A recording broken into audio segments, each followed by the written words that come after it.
I don't see my noises. Oh, there we go. Okay. Hello. My name is Kat. I'm Haley. And this is Night Classy, a podcast where two teachers unwind, sip wine, and discuss the topics they wish they could teach at school. What are we drinking, Haley? I am drinking H2O, water. I am on antibiotics this week, and I learned my lesson the hard way several weeks ago that it's true. They're not lying to you. You should not drink on antibiotics. I thought I could beat the system. It was like my last day. This was in like February. Oh man, yeah, it was a while ago. Yeah. It was one of our first episodes where you tried to do it. You want to tell everyone what happened?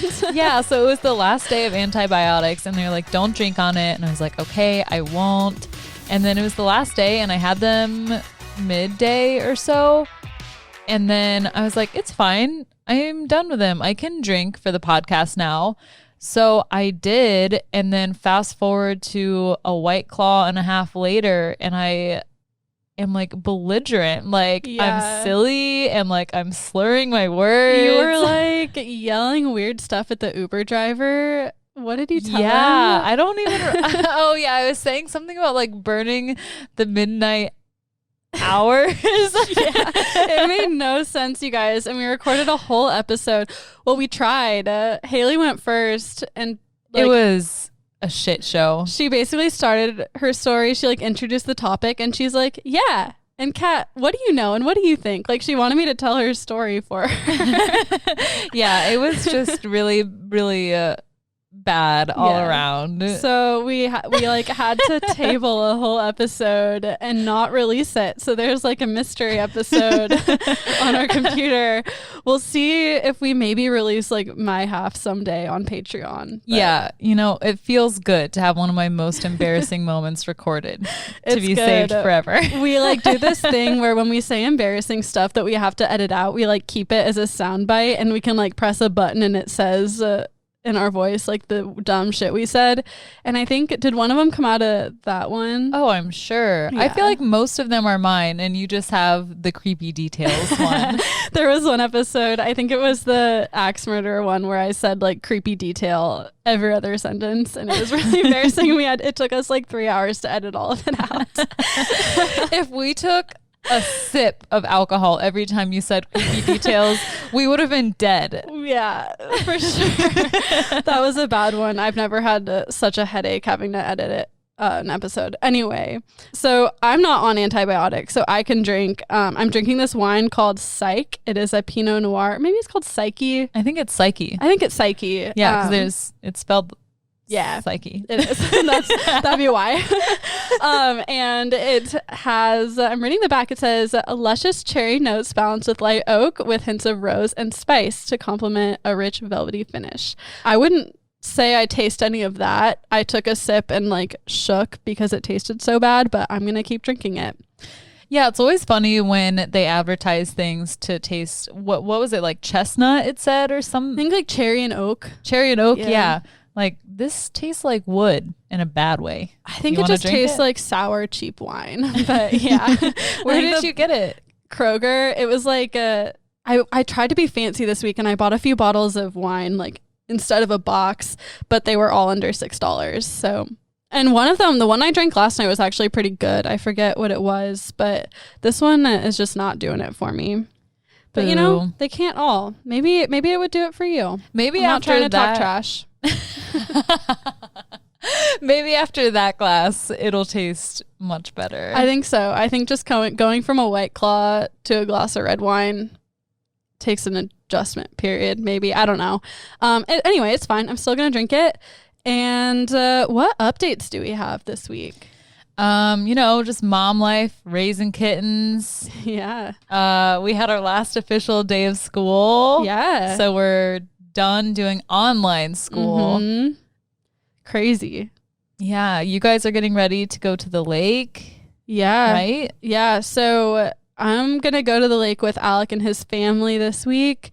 We got his parents got this cabin on the lake. It'll be nice. We're not going to be around anyone but his family. And we got a little worried because a little, it was like immediate panic. because so last week, if you remember, I was super out of breath and like panting through my entire segment, and I didn't think anything of it. I thought it was just because it was like hot up here and I was trying to talk fast. But as soon as I was done, Alec goes, "What if you have COVID?" He said, "You probably have COVID." That's true. He said, "You probably have COVID." And after that, it was like, yeah, like you said, immediate panic. And for the next 3 days, I felt like I couldn't breathe just because I was like obsessing over what he said.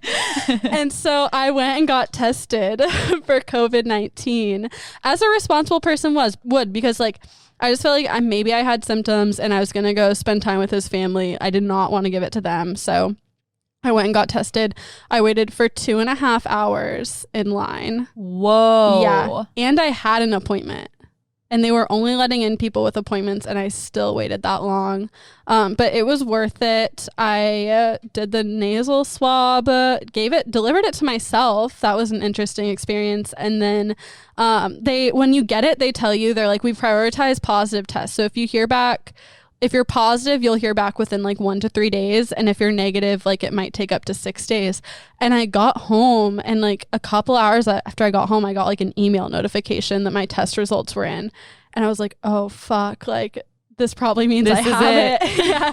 And so I opened it up, and thankfully I'm negative. And so like if I'm negative, Alec's probably negative, and we can go spend time with his parents and siblings. So that'll be good to get out of the house for a little bit. Yeah. Was the line super long? Were there a lot of cars in line or what? Yeah, there were a lot of cars. It was like drive-through, and they did it at Walgreens, and they had like police officers like guarding the parking lot. Like you weren't even allowed in the parking lot unless you showed them your like confirmation email. Yeah. It was pretty organized, but I think like probably people show up late and it delays things a little bit. So, you know, it was worth it though. If you think you have symptoms, please go get tested. Yep. And other than that, I don't really have a lot of updates. We asked you guys on Instagram, by the time this comes out, it will have been like a whole month ago, but like to rate, review, and subscribe on Apple Podcasts. And I just want to thank everyone for the kind reviews. It's been truly incredible to watch them come in. I check it every day. Yeah, it's fun to see something that we have so much fun creating be something fun for other people to listen to and take part in. And my vision for this is to not have it just be between Kat and I. It'd be like, I already feel like it is like a mini Night Classy family, but we really love the participation on social media, you guys reaching out. We love to see your messages and interact with you all. So thank you so much for being here and listening. Yeah, thank you so much for all the kind reviews. And on that note, I wanted to thank our newest Patreon donor, who is Caitlin. Caitlin, you're the best. I've talked to you on Instagram quite a bit, and I talked to you more on Patreon today. She is a $15 per month donor. A record breaker. A record breaker. And that is just like, we're just so humbled by the generosity. It means so much to us. We spend like a pretty good amount out of pocket every week to produce this podcast. And we also spend hours on it. Like it's basically a part-time job. I know that for me, I did research today from like noon to 6:30 or 7. And like before that, I had done research on different days. So like it's a big job. And we don't make any money, but not just that, we're paying for it. So we're truly so thankful for everyone who donates on Patreon. If you want to support us, head to patreon.com/nightclassy, and there you can become a monthly donor for as little as $1 per month, and you'll be a full access patron. With your donation, we will send you a sticker and handwritten thank you note. We will give you an on-air shout out like we gave to Caitlin, and you will get to choose a lesson topic that we'll present on the show. And you'll have access to bonus Patreon episodes. And yeah, do you have anything to add? I don't. That sounds like a great deal. Cool. If I weren't participating in this already, I'd go right now and donate. Definitely. And like if you don't have the financial means to donate, we totally understand. There are other ways you can help us. Like we said, you can rate us on Apple Podcasts. And we also rely heavily on word of mouth. So tell your friends, please. Yeah, share our posts. It's easy. Just takes a couple clicks. So easy. Anyway, we didn't breathalyze today because Miss Haley is not drinking and I am. So I'm just going to go ahead and go first. Let's do it. Let's get into it. So if you remember, let me just take a minute to catch my breath. For some reason, I'm still It's probably out of breath. COVID. It's not. We know it's not. I mean, you could have contracted it between your test and right now. No, because I haven't left the house. Anyway, so if you remember last week, Ghost is leaning on me. I covered Mariana's Web. And as a refresher, Mariana's Web is rumored as like the deepest part of the internet, like deeper than the dark web. And I left off that week talking about this Reddit user named Blue Adept. And he claims to have been able to access Mariana's Web, and he chronicled this experience in 29 blog posts spanning from 2013 to 2016. And in the last episode, we got to blog post 3, where Blue Adept let us know that he's doing this because his uncle died, and his uncle was a hacker. He wanted to make him proud. And on his uncle's computer that he inherited, he discovered a list of contacts and a hidden file on his uncle's computer. And so if you didn't listen to this episode, go back and listen to it, because none of this will make any sense to you if you didn't.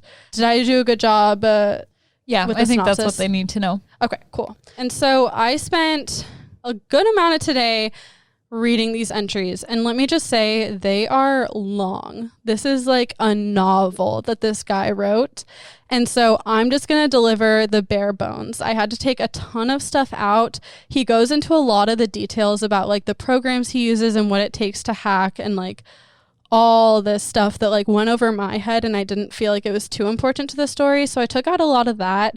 And then also he gives like full dialogue between like the characters that are in this that goes on for pages. And so I'm not including a lot of dialogue. If you're interested in reading the whole thing, go to the Mariana's Web subreddit and it's all there. And so, like I said, this is in entries, and I'm going to try to just tell this as a narrative and leave out the numbers of the entries. I'm going to do my best to do that. And also, so if you listen to the last episode, you know that this all kind of sounds bonkers. Yeah, it sounds like a movie. Yes. Feels like a movie. Sounds like a movie, feels like a movie, should be a movie. And just the way it's written, the way he goes about getting this all out there. Yeah, it's very sensational. Definitely reads as a fiction novel, and it definitely is not real in my opinion. But I just invite you guys to suspend your disbelief for a second. Pretend it's real while I read, because it makes it a lot more fun. Sit back and open your mind. Yes, open your mind. Maybe do like a meditation before this so you're more receptive, because this is bananas, you guys. So like I said, Blue Adept got this. His name is Ryan, so I'm going to refer to him as both Ryan and Blue Adept on this, just heads up. So he got this contact list, and he set out to email everyone in this contact list. And the email basically, so the contact list was hackers that his uncle worked with. He emailed all of them, and the email basically said who his uncle was, he was dead, and that his uncle had given Ryan like all their contact information.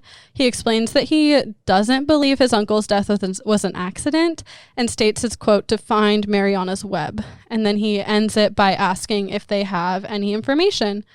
And so he waited a couple days and finally got a response from a user named Proton. And the email basically said that yes, Proton knows his uncle, and he warned him to be really careful. And then because with like his information, because this is a very dangerous part of the internet. And as proof that like he's dealing with serious hackers here, he sent him a file of all of Blue Adept's personal information. That he was able to find like just with his email address. So that was scary. but Proton promised to take care of him and like not to let any of his info get leaked. He's like, I really respect your uncle. And also his uncle like started as like a black hat hacker, which means like you're an illegal hacker. And then he was hired by Microsoft to be a white hat hacker, which is like where you're hacking for a good purpose. Like he worked for Microsoft to see if like anyone could hack into their systems. Mm-hmm. And so he is regarded like kind of as a traitor in this community, but he was so highly respected that like a lot of these people are still receptive to him. And Proton said he wanted to help Blue Adept, so he sent him a file with a program on it. And in order to open the file, he needs to download a program called Linux, because if you try to use Windows to open a file like this, it overheats the computer and like cause it to die and even catch on fire. And so he also said that like he gave a little more information about Mariana's Web. He said that like only a single digit number of people have ever accessed the level 5 internet. Basically, He has to be extremely careful, but here's a file, mystery file. And so he downloads Linux, and he then was able to download the file from Proton. And he sets a username and password, and then up on the screen says, "Welcome to Mariana's Web." So this seems simple, but like in his explanation, there was a lot more to it. Like this file was massive. Like he had to buy like all this stuff to add to this computer and like all these programs. And this is very simplified. And so it says, "Welcome to Mariana's Web." And the first thing it had him do was create an avatar for himself. And that's so funny. He chose the hair color, eye color. He has brown hair and blue eyes, we found out. And then he chose a frown because he says he has kind of like a perma frown, like not that he's like mad, but he just has resting bitch face. Yeah, that's what I was about to say. Yeah. And it said he chose a hat, and he like made sure to put in there that he tipped it slightly. Which makes Was it a black hat or a white hat? I don't know. I was picturing a fedora. Definitely a fedora, by the sound of it. And he said he chose a white t-shirt and a blue tie to match his blue eyes. And then he tried to go on, and it said like, "Are you sure you want to go without a mask?" And so he went back and added like a blue theater mask. Why? Okay, if you're even going to do a mask, hypothetically, if this is all real, I wouldn't even be making my avatar look like me. Yeah. I mean, it is just like brown hair, blue eyes, and a frown. But still, I see what you're saying. Yeah, like if it's going to be like, "Are you sure you don't want a mask?" Yeah. I think he just wanted to tell us what he looked like. Yeah. And this was his way of doing it. And so then he was done with his avatar, and he hit enter. And now he's in Mariana's Web. So what happened was a screen loaded, and it looked like a garden. And it was, quote, "so detailed he could hardly believe it was real." And it went on forever in every direction. Have you seen that picture? I think it's in China where they took it with like a crazy camera. I forget what they used for it, but you can zoom in and see crazy detail of this like city in China. You can like zoom in and see what pedestrians are holding in their hand like as they're walking. Have you seen that on Facebook? No, I haven't. It was like some insane camera, and I don't know if it's multiple pictures or what, but I will try and find that because it sounds like that, just like the quality of the picture and the detail, and it sounds like whatever they did with that. Maybe. Please do. Yeah, it must have been something like that. So yeah, basically he said it looked really real, and there were other avatars moving around. He said they were really diverse, all different skin colors, men, women, different costume types. And he said they moved as if they were real. Like it wasn't like video game characters. Like it seemed like they were real people. And another avatar walked up to him and smiled. He had glasses on, and it was Proton. Proton told him that the reason he directed Blue Adept here is that he too knows what loss feels like. Because he came up to Proton, like said, "I'm so glad you're here." He came up to Blue Adept, said, "We're so glad you're here." And then Blue Adept asked him why he led him there. And he just said he knows what loss feels like and he wants to help him. And then he disappeared. And then Blue Adept was kind of like confused, and so didn't really know what to do. Like he's just in a garden. Mm-hmm. And so he went up to another avatar and he asked some questions to that guy, and that guy gave him some answers. So one thing he told him was to find information, you can type numbers in Fibonacci sequence, which is like where the last two numbers equal the next one. So like 0, 1, 1, 2, 3, like whatever, 5, and so on. And then in order to leave, you can hit escape on the keyboard, because whoever created this knew that sometimes you have to get out fast. So you can just hit escape. Ooh, spooky. Yeah, spooky, creepy detail. And yeah, so the avatars moved around, they spoke, they expressed themselves like real people, like they had facial expressions while they were talking to him. It was kind of weird. And like human ant farm. Yeah. And like he said there were about like 15 or 20 people in there, and they spoke to him in voices, but like he hadn't set up his like voice yet. So like he just had to type to them, but they were able to speak to him like with inflections in their voice. Was it computer generated voices or was it like Xbox Live over a mic? No, it was computer generated voices. So you like choose the type of voice you want to have. Okay. And so eventually an avatar with an expressionless wooden face appeared, and it introduced itself as Woodruff, and it had like a computer voice, like it wasn't male or female. And it introduced itself as Woodruff, the guardian of the internet. And Blue Adept asked him a bunch of questions, and he asked him what Neurosis team and Primarch team were. And I haven't talked about that, but when he got emails, he got that one email from Proton, and then he got a second email that mentioned Neurosis and Primarch. And he thought that that was just someone messing with him, because like he didn't think any one of these hackers would really take him seriously because he was a 15-year-old boy. And so he thought that this was just someone messing with him. But so he asked Woodruff what this meant, and Woodruff responded, "Don't talk to them. You don't know what you're getting into." And then he like contorted on the floor and like glitched out. Ew, weird. Yeah. And so Blue Adept went up to another avatar whose name was Marie, and he asked her, he's like, "What just happened?" And she was like, "Oh, like, don't worry about it. Those things are like something for about like the British government, but like it's not a big deal. And like the program just does this sometimes because like Woodruff is part of it, and like he'll just go away like that when it glitches." And so he's like, okay, but like it didn't really like feel right to him. Like he felt like there was something wrong. And just then the ground moved, and an avatar the same color as the ground smiled, like a creepy smile, and started speaking. And he said, quote, "What did the Neurosis team uncover? What did the Primarch team discover?" Then he disappeared, grinning like the Cheshire Cat, except there was nothing left, not even his smile. And again, I'm leaving out a ton of details. Like we're now on entry 8, about to go in entry 8. Okay. And so this starts with Blue Adept saying that he needs to keep this whole operation a secret. He's not going to tell his parents, his friends, his teachers, anything, because it's just so crazy. And like, would they believe him? Yeah. He knows they wouldn't believe him. And he also like mentions several times throughout this that he knows the reader probably won't believe him. He's like, "I know this is reading like fiction, and I know no one's going to believe me, and therefore I don't have any help."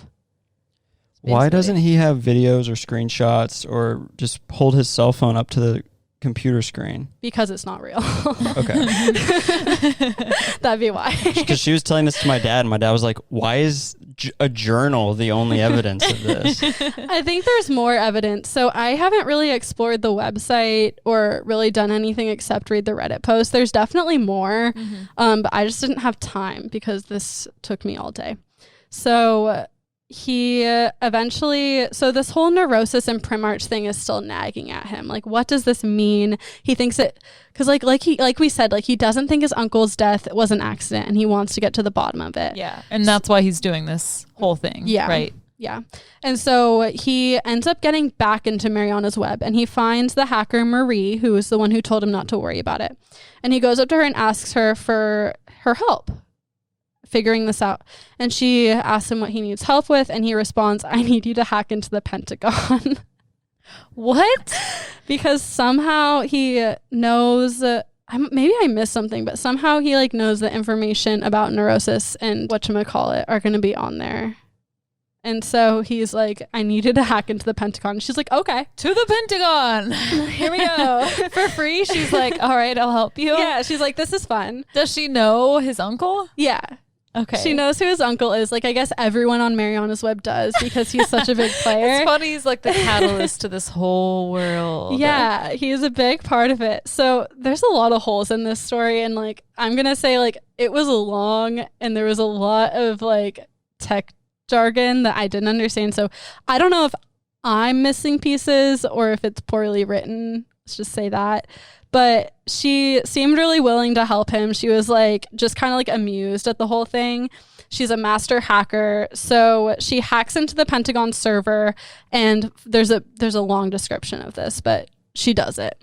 And she finds the files for Neurosis and Primarch and gives them to Blue Adept. And so completely undetected. She just boop, boop, boop, logs in. Pretty much. Yeah. She just gets, well, they know that someone hacked it because like the whole interface like collapses. Oh, okay, cool. Yeah. And so so now we're at the point where Ryan is reading the Primarch file. And basically it's records from a lab who created the first fully functional and self-aware AI. And they named it Primarch. And so Primarch like wakes up and it's like, who am I? And they tell him Primarch. Ooh, and weird. So yeah, it kind of relates to what you were talking about last week. Does. This is a tech heavy couple of weeks. But basically like this whole thing was just from this like independent lab. It wasn't part of the government. And they made this AI and they were like excited. They had all their findings in this file. And the lab was trying to get a journalist to report on Primarch. But like every time they'd schedule a journalist to show up, no one would show up. And they're kind of just like getting frustrated. Like they want to show this to the world. And then when it was like 100 days later and the journalist still didn't show up, their lab was raided and shut down by a group of people. And it says like people, men and women in suits came in and like said they were associated with, and like the thing they were associated with is scribbled out in black ink. Redacted. And so then the file stops. And so he doesn't know what happened with this AI. And then Blue Adept says like it smells of conspiracy. That's a great line. Yeah. What do you think conspiracy smells like? YouTube videos. Aliens. Yeah. And so then after this, he looks into the Neurosis project file. And every page at the bottom, it says sponsored and run by the British government. And what? That's so stupid. Yeah.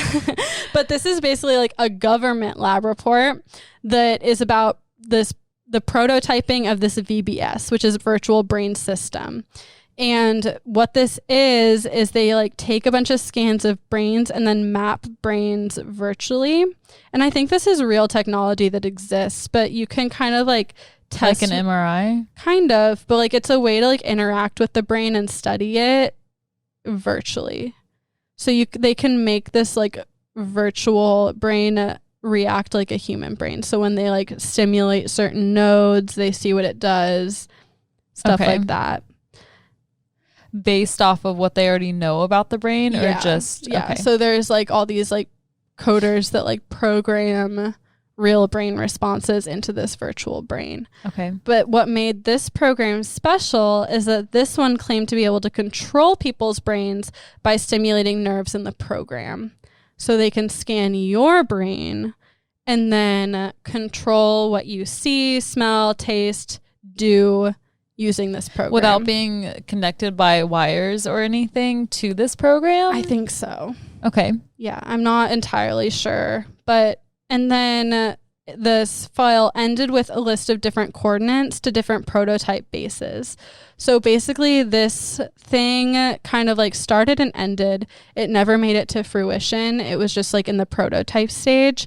And there are all these like abandoned labs for it scattered across. I'm not sure if it was the UK or across the world, but there are different bases. And so the next thing Blue Adept does is he sets out to find one of these Neurosis prototype bases. Oh boy, here we go. We're getting into it. So he finds out, luckily, there's one by his house. Who'd have thought? Good. There are probably so many. There's one by every single one of our houses. Yeah, we can just walk down the street, which is pretty much what he did. So if you remember, he's 15 years old. Are you sure he didn't skip down the street with a knapsack on his back? That Haley, just listen. He's 15. Yeah. So he asks his parents if they can take him on a hike. Oh boy. And he says like they're really relieved he wants to go on a hike because he's just been like in the house on his computer so much. And so they're like, thank God, like our boy wants to go on a hike. My son. Yeah. He's got the nature zine. God, nature. Yeah. For once. So they're like, yeah, let's go on a hike. And so they went on a hike and he like has this like coordinate tracker. I don't really know. But basically he like finds his way. A GPS? Yeah, but it's like he didn't say a cell phone. Like it was like this like handheld thing. I don't know. But he went on this hike, found the GPS coordinates, and it was like a bathroom along the trail. And he's like, okay, like tells his parents he needs to go to the bathroom. He goes in there and he's like, where is it? And it was just toilets. Where's the lever? Yeah. But he finds a manhole cover on the floor. And so he goes into it. Oh into the my sewer. God. Haley, suspend your disbelief. And so Kids do the darndest things. he goes into the sewer, and then in there he like crawls through the sewer for a while and finds a room with a computer and a helmet, and it's like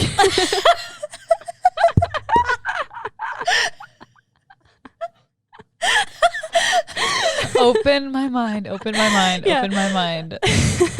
You're gonna have to like crack my skull open, so it's okay. Well, How is this a 2-part episode? I think it's interesting. It's literally like a 15-year-old's like fan fiction of himself. Cat's like, and on next week, I'm gonna read the first 3 chapters of my favorite book. So the thing is, I didn't read any of this. I just like figured I'd make an episode. So today I got stuck having to read all of this. But This is an audiobook podcast Can you now. get me a towel? Oh, yep. I just spilled red wine all over my computer, guys. It's really good. I need Blue Adept to hack in and save it. Yeah, just pour the wine down the sink, and then he'll get a call in the sewer through his helmet, and he'll pop up through the drain. Yeah. But hey, who knows? Maybe it's real. Uh-oh, I hope I didn't just get rid of my file. That'd be really sad. You know, you could probably just make up the rest, and we never know. Okay, so I'm just going to go ahead and leave this red wine on. I'm ready to keep going. I don't know why we stopped. Because I spilled red wine on my Little computer. wine never stopped us. All right, let me find where I was. Okay, so this is so dumb. So he goes through the sewer, he finds the computer in the helmet, and he wants to know what's on the computer. So he plugs in his jump drive, and nothing happens. So he puts on the helmet, and he finds himself in Mariana's web again, but this time he's able to like move fluidly through the garden because the helmet is reading his brain. Right. And by now the file is downloading on the USB, and he's like, oh shit, like my parents are gonna be wondering where I am. So he gets out of there, crawls back through the sewer. Now they're gonna wonder where he is. Yeah. Like after an hour. He says in here, I left this out, but he like calls out to them once he finds the manhole. He's like, gonna be a minute. Pops up. That Taco Bell's hitting right. Yeah. And so he takes out the USB, goes to find his parents, and I'm just confused because he said the sewer was really dirty, and then he never mentions them like saying he smells like shit or like is covered in slime. So whatever. But this next entry is kind of crazy. Like it reads like he's having a nightmare, just the way it's written. And it's like basically says like he's in Mariana's web, but he's actually in his avatar, not in the like not sitting on his computer.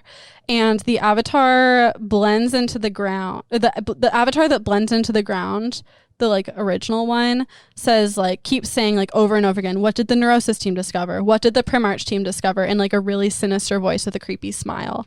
And it's like darker in the garden than it was before. And Ryan like in his avatar, as his avatar has his laptop with him, and he like all this stuff happens and he says like he's probably dreaming but still hasn't woken up.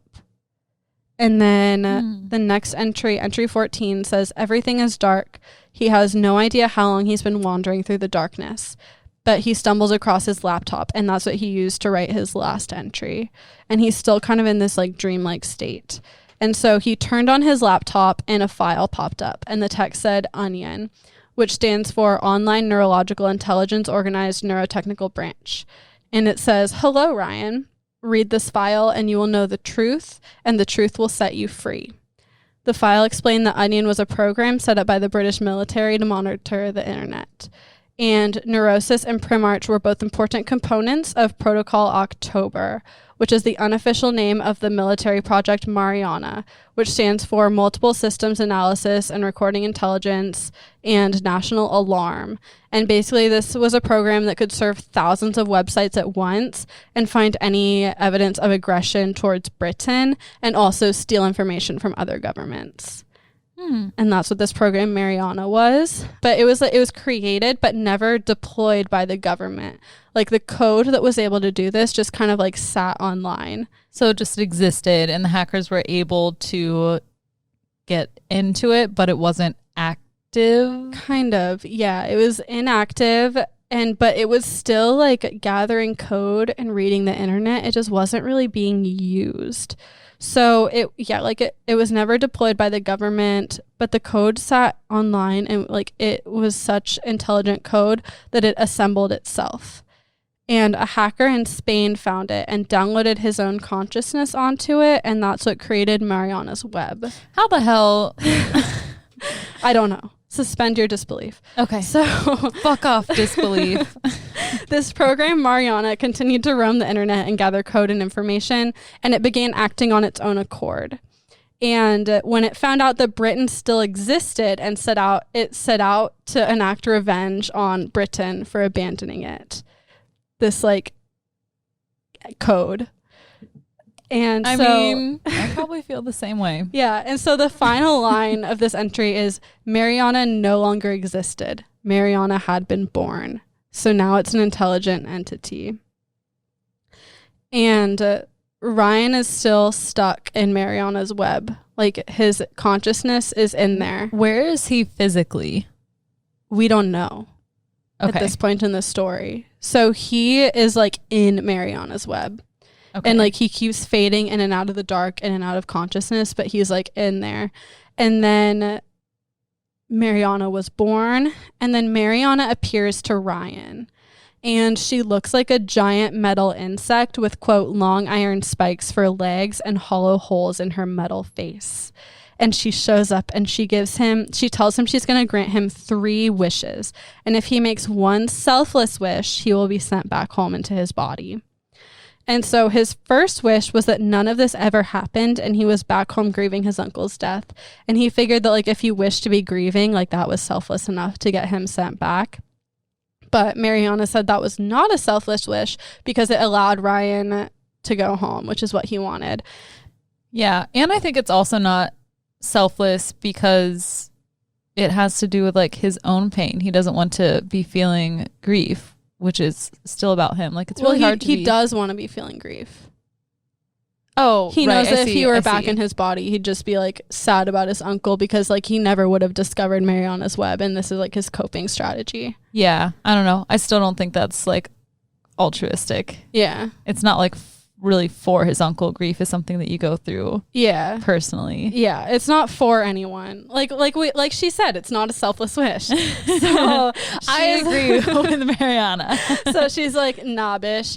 And so, but she allows him a glimpse of where his body is, which is in a hospital in a coma. And is his helmet on? No. And his parents are crying over him. And so his second wish number 2, is that his parents would know he's still alive, because he thought that was selfless because it would help his parents. And Mariana says that's not a selfless wish either, because it would mean that his parents wouldn't pull the plug on him because they'd know he's still alive and conscious. And his parents are also part of his DNA, which makes Ryan part of them as well. So like by wishing for them to be okay, he's wishing for himself to feel okay, which makes total sense. And so she disappeared, and he thought for a while, and she came back, and he was on wish number 3. This is his last wish, his only chance to get out. And so he figured, he like thought back to everything he knew about genies. And he's like, this is like what she wants. This is the only thing that's going to get her to let me out. He wished Mariana was set free. And that worked. She disappeared and Ryan found himself in his hospital bed. And so Ryan, after he got better, his family went on a vacation to Spain. And like we were talking about, the guy who created Mariana's Web lives in Spain. And so he's hoping to, when he goes in Spain, he can find this man and who will hopefully give him more information about his uncle's death. But the problem is, like, on his computer, like, a lot of his files were wiped while he was like inside of his computer. So takes up a lot of space on the good old hard drive being inside there. Yeah. And so we come to entry 18, where Ryan is in the hotel on his laptop trying to find information that he can use to track down the creator of Mariana's Web, because he wants to track him down so that he can stop Mariana, because he knows she's bad and trying to like get revenge on Britain. And so on Britain? Yeah. For abandoning her. Yeah. She's got issues. She's upset. And which entry is this? We're on 18. We have 11 more. What? Okay, because you're at 30 minutes. I know. I told you it was long. But a lot of that 30 minutes is me spilling wine on my laptop. No, it was 2 minutes. Okay. Well, buckle up. He finds a Wi-Fi network called Mano Negro, which in Spanish means black hand, which is a phrase that refers to various organized crime groups.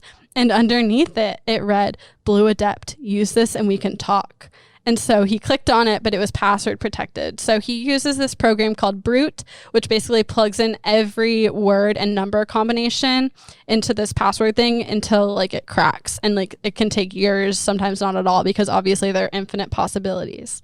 But lucky for Ryan.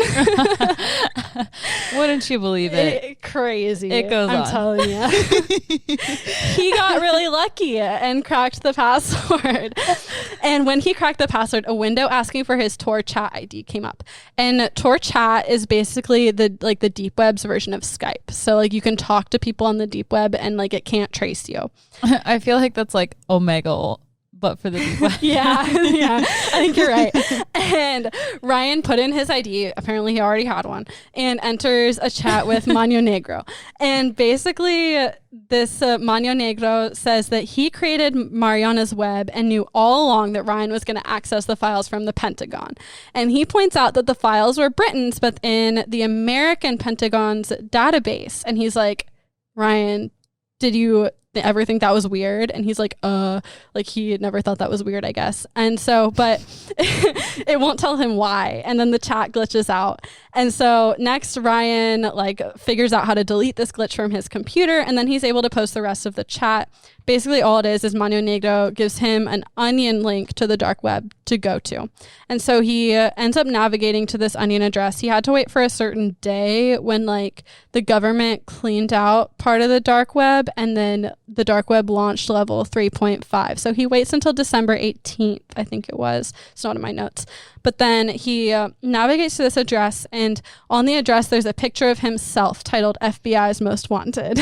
Oh no. What? And under you guys, I'm so sorry.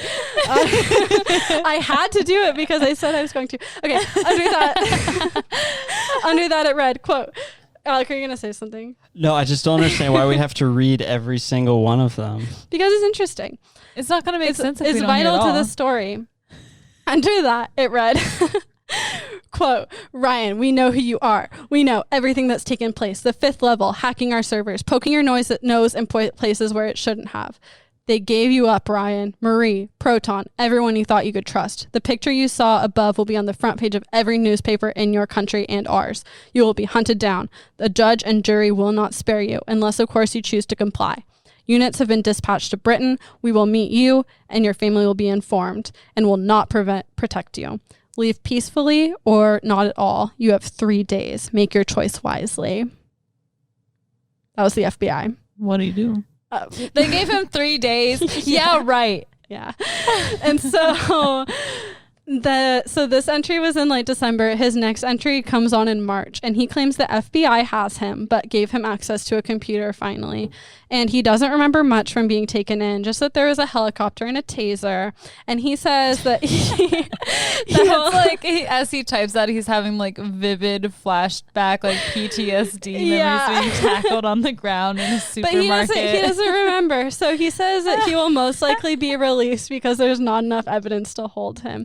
But while he's on this FBI computer, he downloads and steals a file from the FBI. Dear diary, I'm in holding with the FBI. Yeah. Although they did give me a computer. Things are looking up. Yeah, things are getting better for him. So he said, on that file, he gets home, downloads the file, and on that file is information about a program called Static, which was created by the FBI to combat Mariana. So when Britain developed Mariana, the FBI figured out they were doing it. So they made this program called Static, which was meant to like block Mariana when she launched. But she never launched until just now. And so Static was also just sitting there getting smarter. And so then there's this whole analogy about like a chess where there's like the king that's Static and the queen that's Mariana, and they're like, they gained intelligence and now they're gonna face off. And remember how in the last up I talked about how like there are theories about Mariana's web saying that there's like a self-aware female AI that like runs the internet. Yeah, I think that's where all this comes from. And a year after the last post, Ryan basically says that he's no closer to bringing Mariana down. He says that he knows she's still going to enact her revenge, but is like not sure why she hasn't yet. He thinks she's still on the web, like gathering information and learning.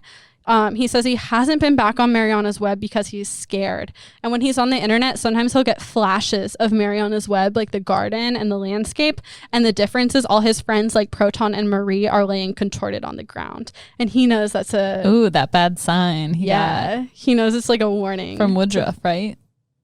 What? Oh, yeah. Yeah, Woodruff. And he knows it's a warning to stay away.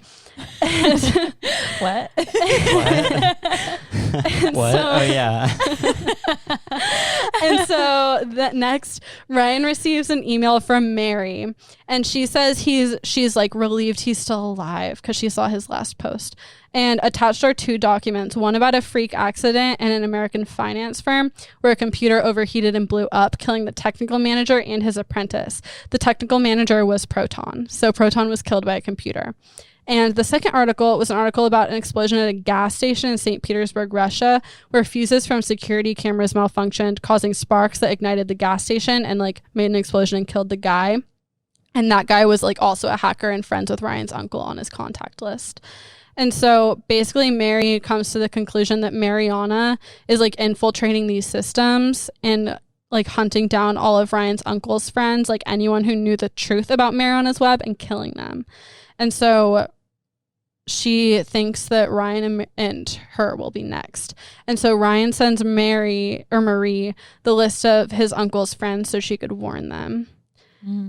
And then Ryan says that he goes back on. He says he thinks most of his uncle's friends destroyed all their technology hoping to hide from Mariana, but he says he's not doing that because he doesn't think it's possible.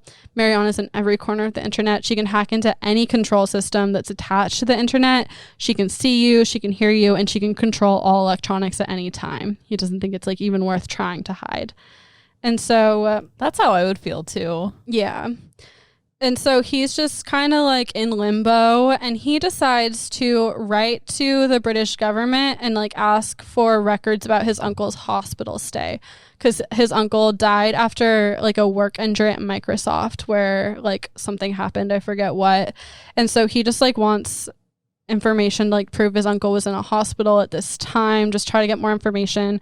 And this is possible because of Britain's Right to Know Act of 1997 and the Freedom of Information Act. And so he received a letter back from England's Department of Public Health that claimed there was no record of Charles Avery, his uncle, ever being in the hospital January of 2013. And then in that envelope there was another piece of paper on it, and in black ink it said "not dead yet." Ooh. So his uncle's not dead. Where is he? I don't know. Suspended in time and space in the web. Yes. And so Ryan shares the email. Oh, and so on the next entry is just like Ryan pretty much sharing an email that he received from one of his uncle's old hacker friends. And it reads, quote, Blue Adept, you must be careful. Mariana is everywhere. You posted the email from Marie on May 30th saying you received it the night before. That is impossible. You are being manipulated. Marie was killed on May 17th by a nail which flew from the wall after it was blown up in a suspected gang violence she got in the middle of. There are no bodies found but hers. All of the cameras nearby had been wiped clean. There were no footprints. Mariana killed her, and now she's moved on to you. Be careful. Mariana is everywhere. And that was the last entry. Dun, dun, dun, dun. dun. And that's it. Thank you for sitting through that. I think it's a very interesting story. It's a really captivating Whoever story. wrote that, wow. Yeah, it should definitely be like a young adult sci-fi book. It should. Right? And was this on Reddit? Yeah, this is the subreddit. It's all the subreddit, like the only things on the subreddit are links to Tumblr, which is where this is. I didn't even know Tumblr still existed. Yeah, apparently it does. So that's what this is from. It's definitely not real, but it's an incredible story. It's interesting. And like the thing is like there are all these conspiracy theories about Mariana's Web on YouTube.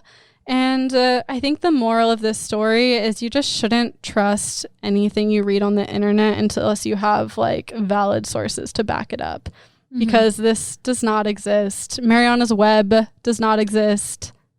And that we know. But just be careful believing in conspiracy theories but it's like it's fun to entertain them and read them. Yeah, do your own research, figure out, and it's always cool to see like the origin of conspiracy theories like that, like what got this whole thing started. Yeah. It's like finding the root of a rumor, right? You find out a lot more about it and the people involved too. Yeah, it can be really fun, and you can flex your creative muscle like this guy did. Yeah, taking just like a little grain of rice and making a meal. Yeah, that's a new saying I just made up. There you go. Well, thank you for listening to my bonkers lesson. Thanks for sharing it. You're welcome. I hope it was at least fun. It was so fun. I hope you all enjoyed listening. Yeah, let's take a break. All right, we'll see you guys soon.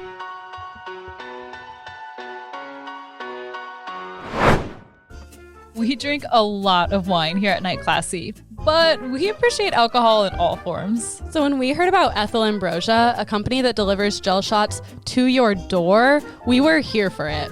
Ethel Ambrosia is a female-owned and founded company that offers an elegant twist on the classic Jell-O shot. Ethel Ambrosia's recipe was formulated by one of the nation's top food scientists to be 100% vegan.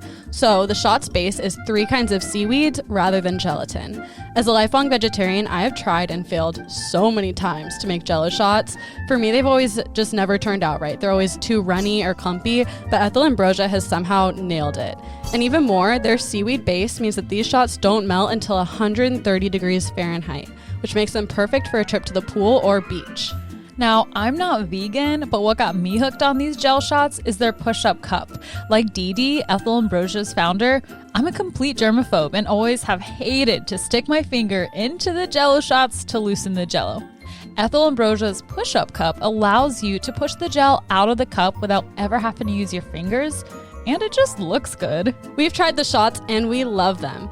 Both of our favorite flavor is rosé, obviously, but they come in all kinds of other amazing flavors, including mojito, citrus punch, and Moscow Mule. Plus, they're 15% alcohol, so they are effective. We love Ethel Ambrosia, and we know you will too.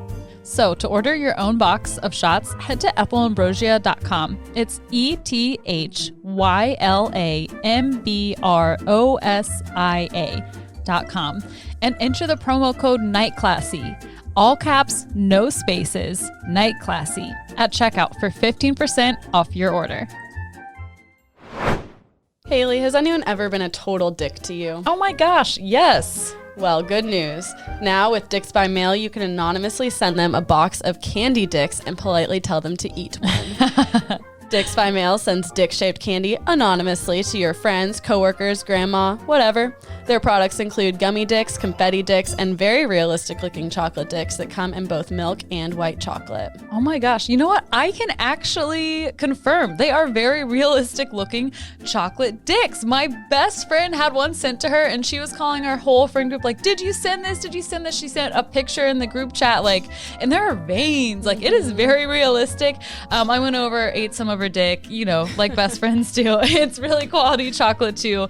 And it's so fun, like the mystery of who it came from. And it's just such a funny product. It's great. Right. It's meant to be a fun experience. Dicks by Mail was created to put a smile on people's faces. It's not meant to be a threat or a way to bully. If you're sending this with the intent to ruin someone's day, then maybe it's you who needs to eat a bag of dicks. Probably. And if you want to eat a bag of dicks or put a smile on someone's face and a dick in their mouth, visit dicksbymail.com, dicksbymail.com, and enter the promo code NIGHTCLASSY, the name of this podcast, Night Classy, for 25% off of your first order. Go check it out now. All right. Welcome to the second portion of this episode. I am going to take over. And my topic for today's lesson was actually brought to us and recommended by one of our followers. Hey. She reached out and gave this awesome suggestion, but I'd like to introduce her first. Her name is Ilana Torres. She reached out over Instagram, and I know, Kat, you've chatted with her a couple times over Instagram. Ilana, you're awesome. We love you. Yes, so appreciate it. I've had so much fun researching this topic, and it was really shocking to me that I had not heard of it before, and I'm just so interested in it. This might be a longer lesson. We'll kind of see what happens. I'm sorry. My cat is clawing me through the blanket. Our little makeshift studio. Away. Okay. All right. So, Ilana, thank you so much for this topic. So she reached out saying that she had heard about randonauting, and this thing is blowing up on TikTok. And I just think it's so funny because I had never heard anying about it. And like, I'm not on TikTok. We've already talked about how old we feel not knowing really what goes on TikTok, but now I feel like people are posting TikTok videos on Instagram. Yeah, the only like time I that. see a TikTok video is on Instagram. Yeah. So this thing is blowing up. It's randonauting, and in my own words, super basic definition of this is basically randonauting is a way to explore places around you. Okay. The most basic version I can think of, but there's a lot more to it. So randonauting uses random number generation to send you to a random coordinate. Okay. Can you spell it real quick? Yes, that's RANDONAUTING, randonauting. And so there are a couple different apps that you can use to randonaut. And the one that I used is the Randonautica app. Okay. So through this, it gives you an intro video. It shows you how to do it and everything. And they suggest using something called the Australian National University's Quantum Random Number Generator, because there's like computerized random numbers that just use like a mathematical equation to get random numbers, but it's not really random. They generate random numbers by measuring the fluctuations of an electromagnetic field within a vacuum. Okay.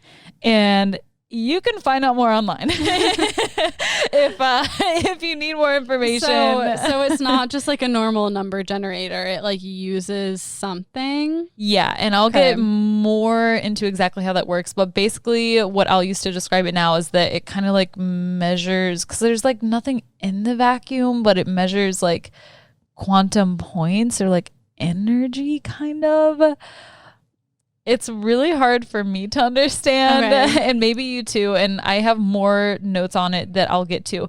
But within this Randonautica app, it walks you through a couple different things. So the first thing that you have to do is you share your location with the app, and then it's going to ask you a couple different things. You can go to an attractor or a void, and those are like, attractors are dense clumps within a bunch of random points, and voids are like the lack thereof. Okay, so you get to choose that, and then from there you set an intention. So this is not something that you put into the app. As you click like your number generator, so I would choose ANU, which is the Australian National University. That's what they recommend to use. You have to just focus on your intent and just think about it. So like it could be themes such as like love, friendship. It could be a person. And then after you are like thinking about your intent, and this is not something that you put into the app at all, the app will then give you random coordinates, and you can click on the map and it'll show you how to get there using your maps. Okay. And so basically it allows users to participate in this like mind matter interaction and see blind spots. So I want to go into a little bit about mind matter interactions. And this, if you all have been here for a while, you'll remember Kat's very first episode talking about like alternate universes and the Matrix and stuff like that. And this is kind of what it reminds me of. Okay, cool. Okay, so a lot of this is kind of hard for me to wrap my head around, so just let me know what you think. I watched a video on YouTube from Dean Radin, and he's from the Consciousness and Healing Initiative, and he believes that he'll be able to provide evidence supporting mind matter interaction. So basically, if I had to put it in my own words, mind matter interactions are kind of like where you can control matters or things of the physical world with your mind. Okay. Suspend your disbelief. Well, wait and see. Really? Okay. So it's kind of like the idea of manifestation. Just like when you like visualize what type of day you want to have the next day, and then it ends up being a particularly great day. It's true. It basically is saying that your mind has power. Okay.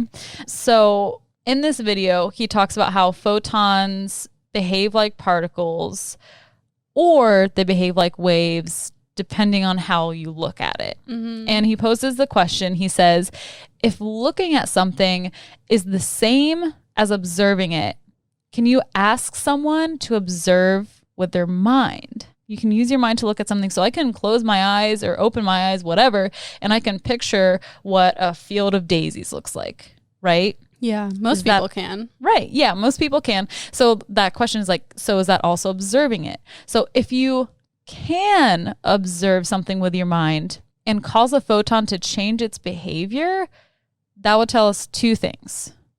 The first thing he says is that there really is some aspect to the mind that can extend itself and see at a distance. And that is like a common outstanding problem in physics. It's called the quantum measurement problem.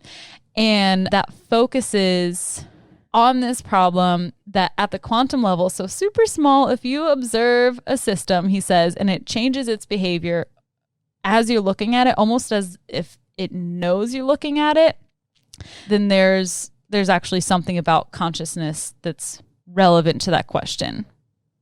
Okay, so basically these photons, like by thinking about them or like seeing them, observing them with your mind, you're changing an outcome of something. Okay, so he goes on to talk about how this is just it could just be observing probable states of these beings that can be explained or led.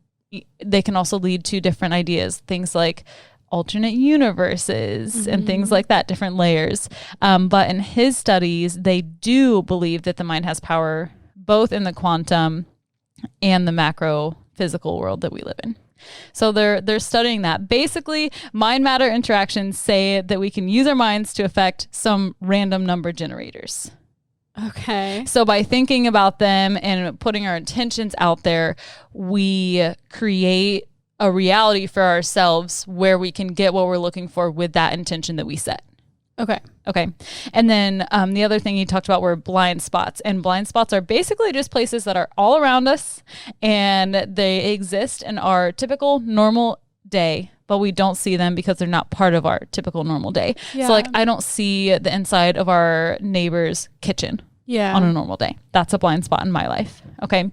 So all you need to do to become a randonaut, which is somebody who participates in randonauting, is all you need is a phone and Wi-Fi, or just cell service.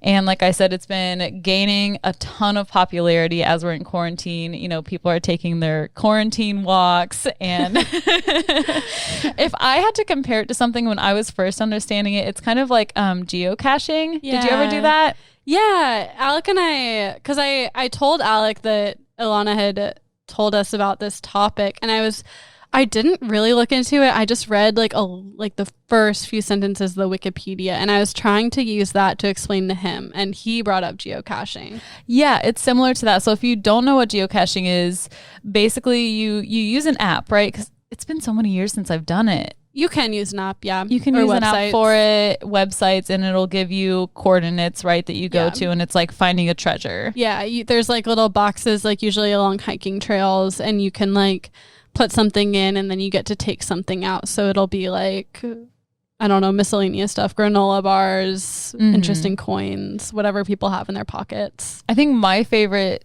thing that I found, I was in college, must have been like my sophomore year, but it was like kind of like urban setting. And so I went out with a friend and we found it, and it was like this little magnetic thing that looked like a screw that was on a pole, and you pulled it off and you like twisted it and it came apart and it opened up, and it was this tiny little scroll and a bunch of people's initials were on it with a date. So I got to put it on there and like put this like camouflage screw back on this light pole. That's so cool. I've never seen dope. a cool one like that. Yeah, the only ones I've seen are like on trails, and they're full of like bouncy balls and like random shit.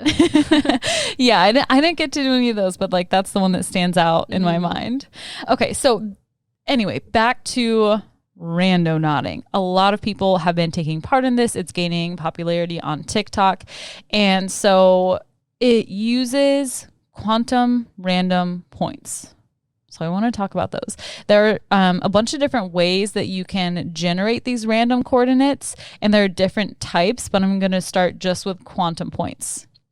And this is pulled directly from a website that is called Randonauting for Dummies. And it's written by this guy. He goes by the pseudonym Blue or Blue Skies. Maybe it's Blue Adept. Maybe it is. Oh my God.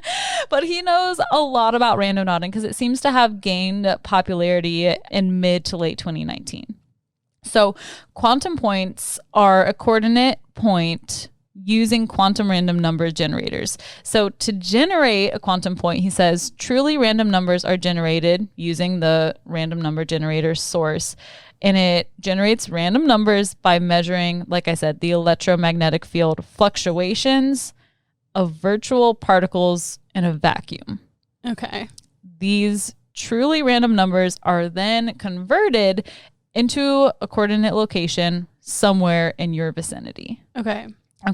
Now, like I said before, attractors are found by looking at thousands of these points and then focusing on where there's a higher density. And voids are looking at those same points and seeing where there's a low density. Okay. So here's a picture of one of these maps, and it kind of looks like a heat map. You can see attractors are dense, they're dark blue, and then the voids are the light green color. And you can tell that, like I said, there are multiple attractions and multiple voids. So are attractors where you go a lot? So not necessarily. You just get to pick which one you want to go to. Okay. So you said a void is somewhere where you don't go ever or very often. A void is somewhere where you do go. It's not in your life personally. This is all on this random. So how does the program know that you don't go into your neighbor's kitchen? It doesn't know that. That's not what it means. Okay. A void is not in the physical world that we're in. It's just what you get your random number that turns into your coordinate. It's all based on these attractors and voids. So what on makes, this map? I'm sorry, this You're is fine. so confusing to I me. know. What makes it an attractor or a void? I don't understand. It's just the way these like particles behave within the vacuum. So they're like physical particles in the vacuum? I don't know. Okay. It's like it's within the electromagnetic field. Where? So it's like it's in a vacuum. What vacuum? It's in a lab. Like and this one's in Australia at the university. Okay. Yeah. Okay. Okay. So the role of the the operations go that you request a random number and it'll say, okay, you want a random number that we're going to turn into coordinates. Do you want it based on attractors or voids? And you'll say voids. And then they'll say, okay, we're going to generate this map of this electrofield and we're going to say, okay, here's a void where we randomly pick like these numbers and then it's translated into coordinates. Okay. Okay. I think I get it. Now, one thing you can also do is choose an anomaly, which is either the highest point of attractors or the lowest point of voids. Okay. Okay. And then that's one that they recommend on the subreddit for Randonauts to use. But many people who randonaut report synchronicities in which they have very personal connections to what they find. So it could be confirmation bias where they just want it to be that way. But people also discover objects that they think about when they set their intentions. So there are a bunch of ideas about what could be going on there. One thing that this article talked about was extra sensory perception or sensing with the mind. And then another one is that the mind can have influence on this random number output by thinking about an object before the location is set. And then by thinking about this very specific object, it creates an entanglement between this person's thoughts in the moment that they're in the present time. Sorry, my cat needs to go to the bathroom. He needs to open the door. Okay. It's fine. Okay. Cool. Sorry, guys. Okay. My cat's being a diva tonight. So I know this is like difficult to follow. I had trouble kind of following it too when I was doing my notes. But anyway, what I was talking about was your mind influencing these objects that they see. And I'm going to give very specific examples of people randonauting. Okay. But basically when someone thinks of a specific object, it creates kind of like a chain between the present time and the future because they like see themselves observing it just by picturing it. And then it like pulls it from the future to now, and it like creates this thing where they do see the object because they thought about it in their mind. It created that mind matter interaction because they thought about it and they observed it in their mind. Then they actually observed it in the physical realm. Okay. So this whole thing, Randonauts, is also started with this thing called Fatum theory, Fatum. And there are several not memes. Oh my God. That's one of the terms, actually. I'm sure there are memes. Yes, there are. But there are terms that I'm going to go through to help us kind of understand, and then we'll get to the really fun part. And the first one is meme. And I saw this part of my notes and I was reading. Do you have any questions right now so far? I'm just trying to understand, but I don't think I'm ever going to understand like the quantum physics of it or whatever this is. Mm-hmm. But I understand that you visualize something and then somehow the random numbers can guide you there because of visualization. Yeah. And I'm familiar with visualization. Done that before. Yeah. I didn't want to just talk about people's experiences, which I will. So I wanted to try to understand myself how it worked, but it's very complicated. Yeah, it is. So the first term that I'm going to introduce is meme. It is not like the meme you think of, like an internet meme. Basically, it's a thought that is transferred from one consciousness to another. And it tends to change and arrive in large quantities when it is introduced to other consciousness. Oh my God. She's not even drunk, you guys. Consciousnesses. Oh my gosh, that doesn't even sound right. No, it doesn't. And basically an internet meme is a good comparison for this type of meme. And there's this whole freaking book online that's called the theory of memetic engineering. That's very complicated, but it goes more into it, and it compares it to an actual dank meme, and it breaks it down by the life stages. So I just thought it was kind of funny. So I'm going to go through it real quick. So the first one is this creation of a meme and the initial reaction. This all happens in one place, whether it be on a website, on an app on your phone, a blog, wherever it is, it comes to life basically and creates a discussion. Stage 2, spread of the meme. This phrase or meme, idea, picture then moves on to other sites. It begins to take on new context and exist in new situations. And it is deemed the creative zone because this is where the meme changes. It is capturing more of a communicative space and it allows for expansion. Stage 3. Usage of the meme. This is kind of where the meme levels out. It becomes more stable. More people know about it. So it keeps on going. Stage 4, fading of the meme or changing of its status. It, bigger, better things basically come about. Okay. So that's kind of how these thought memes work. Okay. Yeah. Sorry, just I feel like okay. all I've been saying is okay, but I'm just, my brain is like the meme where she's like squinting and there's math all around her head. I don't know what's happening. That's okay. Mine was too. You'll have more to say in a couple minutes. Okay. The next term I have here is stasis field. Basically, these are all the casually, completely predictable experiences within your day. Every day you wake up, you have your routine. Maybe you get coffee, you get ready, you go to work, you have lunch, you have dinner. We all do things like that. Sometimes, though, we go on dates or we have a meeting, but those are all still within the realm of a typically average experience in your day-to-day life. Mm-hmm. All the things that you do before you do something that isn't always part of your routine, those all still lead you up to going on a date, going to the dentist appointment, whatever. Now, the next term is the genesis field. And this is made up of all the other potential things that you could do outside of your stasis field. So I would kind of compare it to like your comfort zone. You can enter this zone when you think about all the other things that you could do or spaces you could explore outside of your norm. So if I think about what our neighbor's kitchen looks like, what the tile feels like, what type of like fridge they have, my mind is entering the genesis field. Okay. Now we have our reality tunnel. So this describes our current reality, but if you picture it as a hallway with multiple doors or a tree with branches, each decision you make can put you on a different path, which puts you into a different reality. So if after this you were like, hey, do you want to watch 90 Days Before 90 Day Fiancé?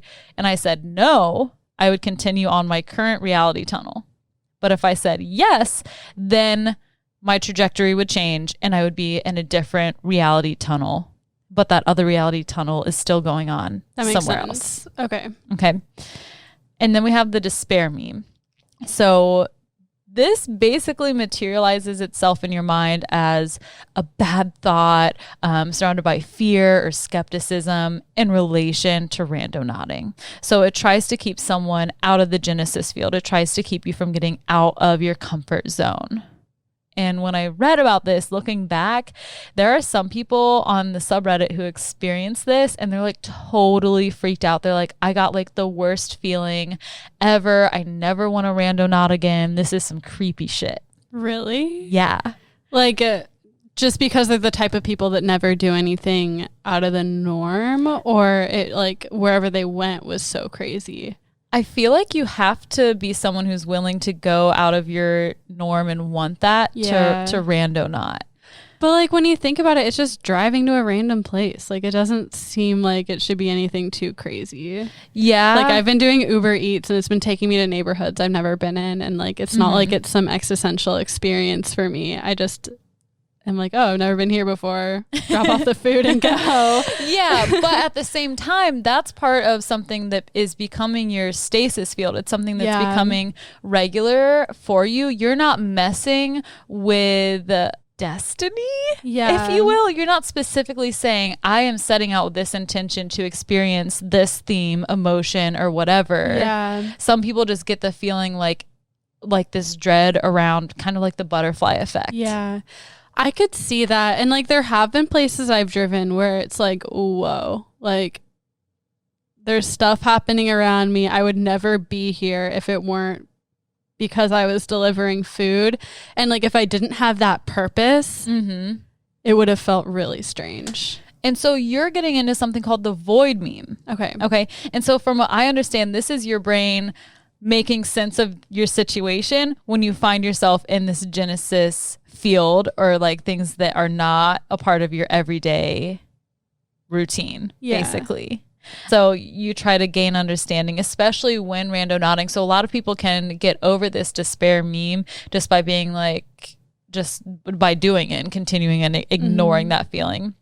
And so I actually experienced this today when I was randonauting, and I'll just tell you now. So Tommy and I went on 3 different like randonauting trips today, and one of them, it was my last one. Yeah, it was my last one that we went on, and I had set my intention for love, and it led me to this neighborhood, and I parked in front of a house, and I just felt like really uncomfortable. I was like, I feel like I'm just like looking around people's houses, because it like the pin was like right at the backyard of the house, and I was like, well, I'm not gonna go back there, I'm not gonna trespass. But I just felt like weird about it. But I did find something that was definitely love. And I'll talk about that in just a couple minutes, because I have... Oh, don't keep us waiting. What do you mean? I have one more term to go through. Okay. The next one is the talking walls effect. So this is the sensation that the environment or universe is talking to you in a very personal way. It's often done through things such as like graffiti, road signs, license plates, store names, and things like that. And I saw a lot of that on the subreddit, and I'll go through examples here in a minute. Okay, so I'll pick up where I left off with the love intention one. Okay. So Did he propose? Oh my God. No. So the intention was love. It was 5 minutes away from my previous randonaut stop. And like I said, it led me to the front of the house. Tommy stayed in the car. We brought Safety with us, so he was just hanging out. Of course you did. Yeah, he goes with me everywhere pretty much. And so I'm walking around this house, just trying, not around it, but just on the sidewalk, going up back and forth. And then I'm like kind of lingering, and I see something on their porch that's a sign, and it's all in like rainbow words. And the sign on the front porch said, "In this house, we believe Black Lives Matter, women's rights are human rights, no human is illegal, science is real, kindness over everything." My parents have that same sign in their yard, and so do Alex's parents. Hey! And that to me, I was like, that's love. Yeah. That's totally love. Yeah. And so I felt affirmed by that. It definitely wasn't like what I expected to see, like hearts or something like that. But that's what I found, is that it's not always what you think, especially if you don't make it a very specific intention. Yeah. Now, my second trip today, I did friendship, and it led me to, again, another neighborhood, and it just led me to a grassy part on a sidewalk, and I was just standing there, and I felt kind of like weird again. And then I started hearing voices, and I got back in the car. I was like, I hear voices. I'm scared. I don't want people to think that I'm like weird just standing outside of their house, because they were clearly outside. Yeah. But I got back out of the car and was like kind of looking around in the glass where the pin was on my map to see if there was anything there. And then it turns out it was 2 neighbors who were talking, and they got finished talking, and the other lady just walked back across the street to her house. And I was like, oh, they're friends. So like maybe that's friendship. This all seems like a stretch.